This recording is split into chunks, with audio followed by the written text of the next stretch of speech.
Hi guys, I've been tagged by Prep Nomad about the 8 questions and tag 5 people. I'll tag 5 people when I get home because at the moment I'm in the Lake District. So we're out doing some navigation trainings. We're camping out tonight. We're going to do some night nav. We've only walked in about 8k because we're carrying tents and camping out equipment, so everything's a bit heavier rather than just a day sack.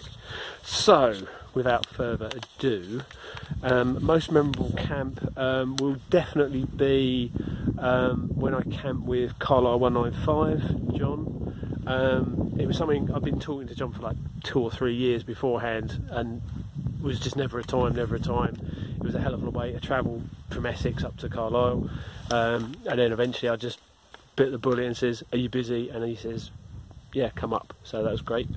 Solo or social, not a big fan of solo camps, to be honest. I think it's just because whenever I go camping I leave my wife at home, and I don't know, I just look at it as offensive to say I would rather sleep in the woods on my own than sleep in a bedroom with you. You know what I mean? So if I'm going to go on a camp, it'll be with someone.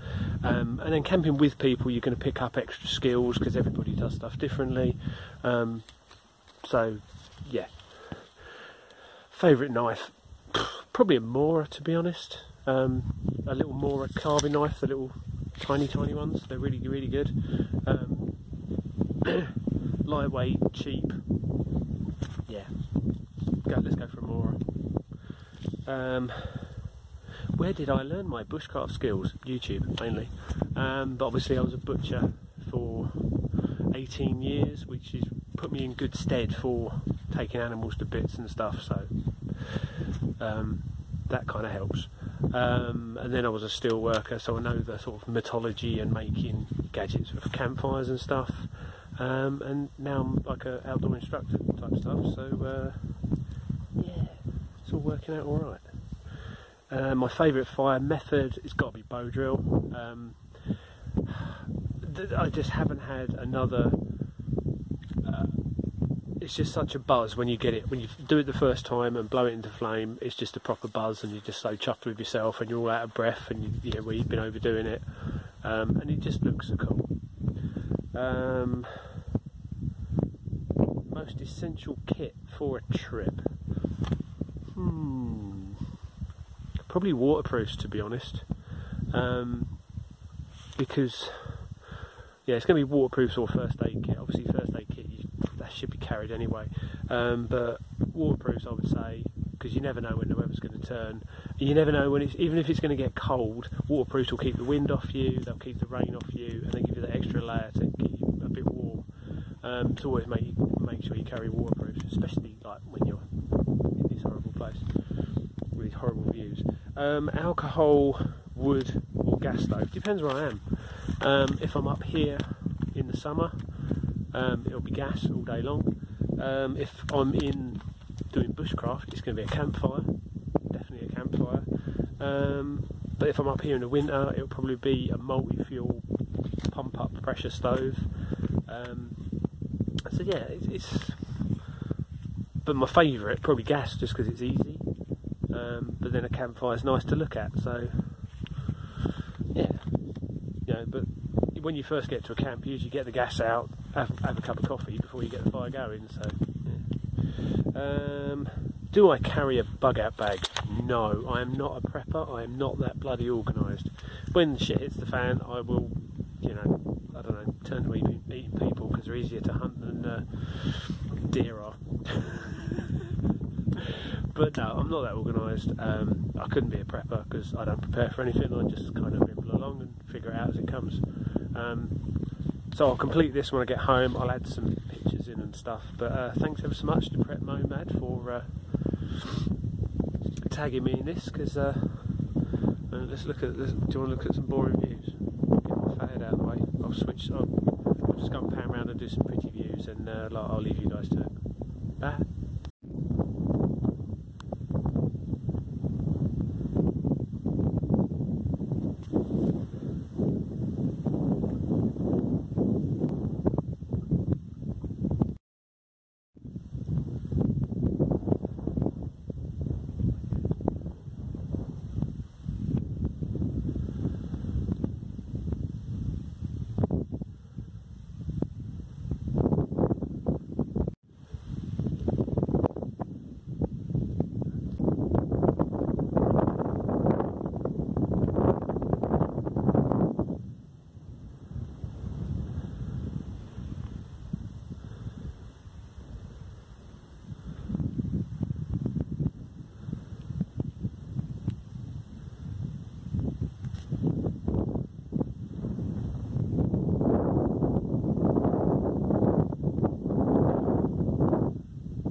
so I've just been up and got my map. So we set the map, so north is that way, so we just orientate the map. So we've got an idea.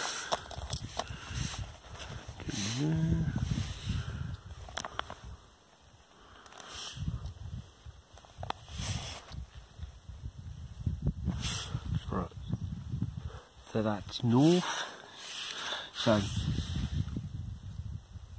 we parked here, walked in, followed this road down here, up here, up here, up here, up here, up to this tarn, up to the medical point, and then we cut across up this path here to this tarn, and then we did some nav work walking around here, but we're actually camped just next to this lake, and I'm sitting up on this rise just here. So those two hills in the background there, Green Gable and Great Gable, and then we've got Great End, so we're here, so we're looking that way. Great End is that chappie there. Why are you not focusing? There we go.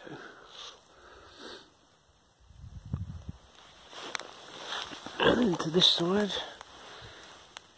we've got Great End, so that must be Alan Crags over there.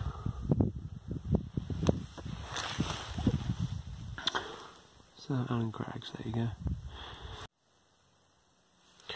Yes, this is very similar to OS. It's still same scale, but the contour lines are 15 metres apart, so where OS maps can get really messy when there's too much information, especially on so where are we? Yeah, so we're here, so there's loads of rocky bits on this little area, which is these little bits, those little bits, this sort of terrain.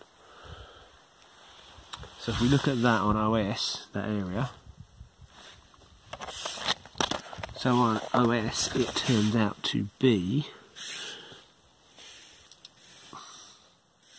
by that time, where are we? Yeah. So it turns out all this. So that is not easy to navigate. Yeah, because it's really hard with the contour lines to figure out what the hell's going on. So you've got a few point heights, a few canes,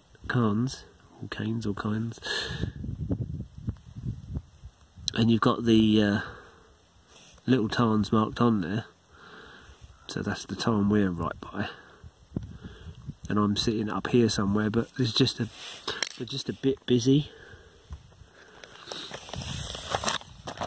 So this just keeps it a bit simple. I need it simple because I'm thick. So you know, from there to there, that lump is over 15 metres high, otherwise it wouldn't show up. Whereas 10 metres, it's quite easy to have a 10 metre lump, or like 9 or 10 metre lump that doesn't show up at all. So, I don't know, it's just less information, but it kind of works. Yeah, so this is the Muck Compass. So they've been having these been coming up on Sports Pursuit, or Sports Pursuits. Pretty reasonable for a Sylvia compass. Annoyingly with this one I did drop it and take that corner off, which is right on your, remember the bloody names, Romers. Yeah, so you've got the Roman scales here. That bit glows in the dark, which is really handy, and the north glows in the dark, so does the get the red in the shed bit. This has also got,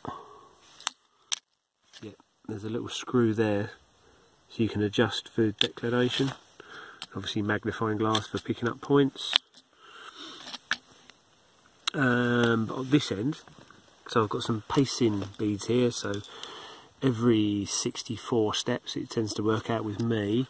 You slide one down, that's about 100 metres. I've got way too many on here. I thought I'd put 10 on, because yeah, that's a K, but you're probably better off with 5, and then work out from the map afterwards, and then see where you are, because you know, 1,000 meters, you're just asking for trouble. And then I've got a clip here, so you clip it onto like a hole in your zip or part of your bag, and then you're not going to drop it and chip the corner off.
This is porridging last night, sticky toffee pudding.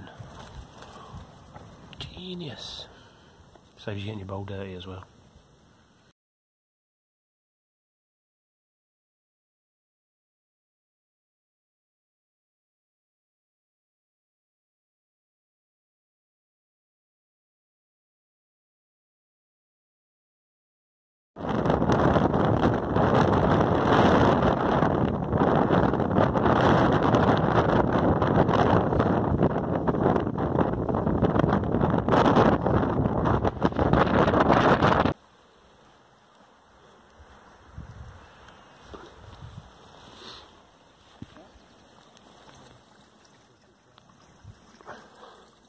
Well, the people I'd like to tag are Woods O Wisdom, which is Glenn, who's a tree arborist, tree surgeon. Well worth checking out his channel. He's very, very new to it, but it doesn't mean he's new to the skill set, so he's well worth listening to about his tree ID and his tracking skills.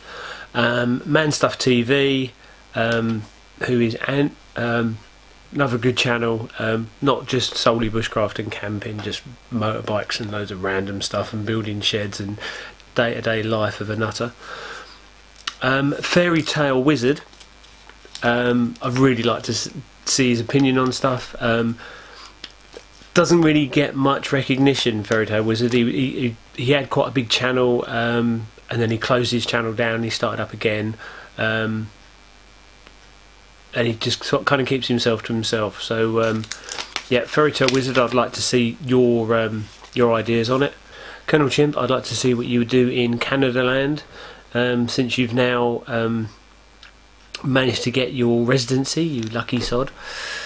And Bushcraft Not Minecraft, I'd really like to see what you guys think of it. So the questions are, to save you looking through all the videos again: what is your most memorable camp?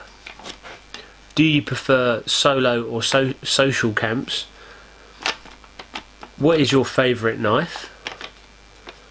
Where did you learn your bushcraft skills? What is your favourite fire method? The most essential piece of kit for a trip? What fuel do you prefer? an alcohol stove, a wood stove, or a gas stove, or anything else, say hexi blocks or something like that? And do you carry a bug out bag? Bug out bag as obviously something in the boot of your car, or a bag you can quickly grab and go camping or escape a dodgy situation.